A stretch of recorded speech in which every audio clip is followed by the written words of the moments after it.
জীবনে অনেক কিছুই হারালাম, তার মধ্যে সবচেয়ে পছন্দের মানুষ ছিলে তুমি।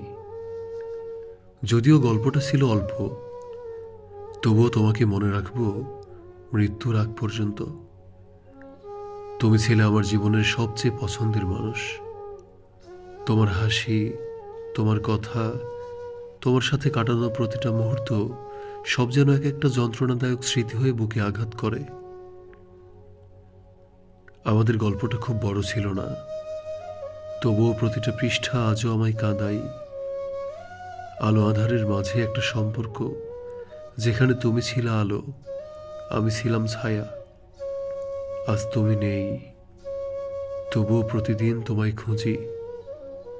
হাজারো ব্যস্ততার মাঝে মনে পড়ে যায় তোমার ছোটখাটো কথাগুলো। সত্যি মনে পড়ে যায়। বিশ্বাস করো, এই হৃদয়টা কারোর জন্য আর জীবিত হবে না, কারণ সত্যিকারের ভালোবেসেছিলাম তোমায়। তোমার জায়গাটা আর কেউ নিতে পারবে না। আজও তোমায় ভালোবাসি, তোমাকে মনে রাখবো মৃত্যুর আগ পর্যন্ত।